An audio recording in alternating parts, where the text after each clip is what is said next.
திருவாரூர் மாவட்டம் கோட்டூர் ஒன்றியத்தில் பயிர் காப்பீடு திட்டத்தில் இழப்பீடு வழங்காததை கண்டித்து வேளாண்மை உதவி இயக்குநர் அலுவலகத்தை முற்றுகையிட்டு விவசாய சங்கத்தினர் போராட்டத்தில் ஈடுபட்டனர்.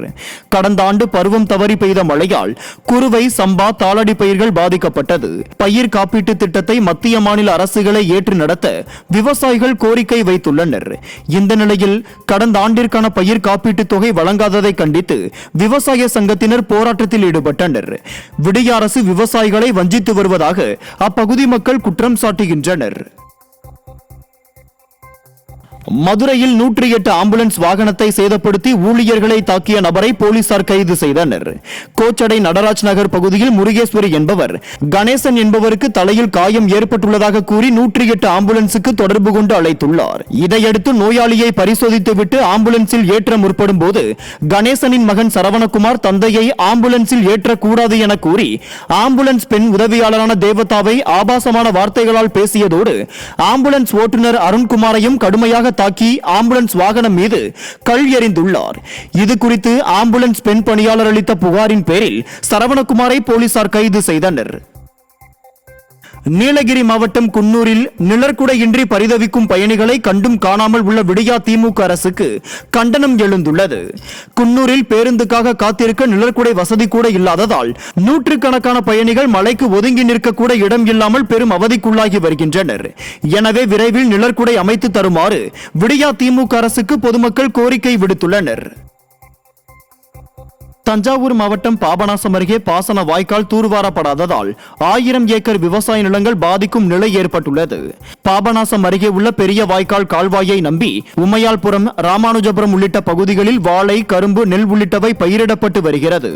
இந்த நிலையில் பெரிய வாய்க்கால் தூர்வாரப்படாததால் காவிரியில் இருந்து வரும் நீர் விவசாய பணிகளுக்கு போய் சேரவில்லை என குற்றம் சாட்டுகின்றனர். இதனால் விவசாய பணிகளை மேற்கொள்ள முடியவில்லை என வேதனை தெரிவிக்கின்றனர். பெரிய வாய்க்காலை தூர்வாரி கிளை வாய்க்காலுக்கு மதகுகள் அமைக்க வேண்டும் எனவும் விடிய அரசை விவசாயிகள் வலியுறுத்தியுள்ளனர். கோவை மாவட்டத்தில் விஸ்வபிரம்மா மக்கள் கூட்டமைப்பு ஐங்குளத்தூர் சார்பாக நடைபெற்ற விஸ்வபிரம்மா ஜெயந்தி விழாவில் இலவச அமரர் ஊர்தி வாகன சேவையை அதிமுக சட்டமன்ற உறுப்பினர் துவக்கி வைத்தார். விஸ்வபிரம்மா மக்கள் கூட்டமைப்பு ஐங்குளத்தூர் சார்பில் விஸ்வபிரம்மா ஆராதனை பெருவிழா மற்றும் ஸ்ரீ விஸ்வபிரம்மா ஜெயந்தி பெருவிழா இடையார்பாளையம் கோவில்மேடு பகுதியில் நடைபெற்றது. இந்த நிகழ்ச்சியில் சிறப்பு விருந்தினராக கலந்து கொண்ட கோவை வடக்கு தொகுதி சட்டமன்ற உறுப்பினர் அம்மன் கே அர்ஜுனன் இலவச அமரர் ஊர்தி சேவையை கொடியசைத்து துவக்கி வைத்தார். இந்த நிகழ்ச்சியில் விஸ்வபிரம்மா மக்கள் கூட்டமைப்பு ஐங்குளத்தூர் நிர்வாகிகள் பலர் கலந்து கொண்டனர். தர்மபுரி மாவட்டம் அரூர் போர்டு பகுதியில் இருசக்கர வாகனத்தின் மீது கார் மோதியதில் இருசக்கர வாகனத்தில் வந்த கணவன் மனைவி பரிதாபமாக உயிரிழந்தனர். கீரைப்பட்டி கிராமத்தைச் சேர்ந்த முருகன், அவருடைய மனைவி அமுதா ஆகியோர் அரூர் வாணியம்பாடி 4 வழிச்சாலையில் சென்று கொண்டிருந்தனர். அப்போது பாப்பிரெட்டிப்பட்டியில் இருந்து திருவண்ணாமலை கிரிவலத்திற்காக சென்று கொண்டிருந்த கார் இருசக்கர வாகனத்தின் மீது நேருக்கு நேர் மோதியதில் சம்பவ இடத்திலேயே இருவரும் பரிதாபமாக உயிரிழந்தனர். விபத்தை ஏற்படுத்திய கார் ஓட்டுநர் பொன்மலை என்பவரிடம் விசாரணையை மேற்கொண்டு வருகின்றனர். திருச்சி அருகே நின்று கொண்டிருந்த லாரியின் மீது வேன் மோதிய விபத்தில் 18 பேர் காயமடைந்தனர். திருவெரும்பூர் அருகே உள்ள துவாக்குடியில் சரக்கு லாரி ஒன்று நின்று கொண்டிருந்தது. அப்போது சமயபுரம் கோயிலுக்கு சென்று திரும்பிக் கொண்டிருந்த புதுக்கோட்டையைச் சேர்ந்த பக்தர்களின் வேன் துவாக்குடி அருகே நின்று கொண்டிருந்த லாரியின் மீது எதிர்பாராத விதமாக மோதியது. இதில் வேனில் பயணம் செய்து கொண்டிருந்த 18 பேர் படுகாயமடைந்தனர். காயமடைந்தவர்களை மீட்டு துவாக்குடி அரசு மருத்துவமனைக்கு அனுப்பி வைத்த போலீசார் விபத்து குறித்து விசாரணை செய்து வருகின்றனர்.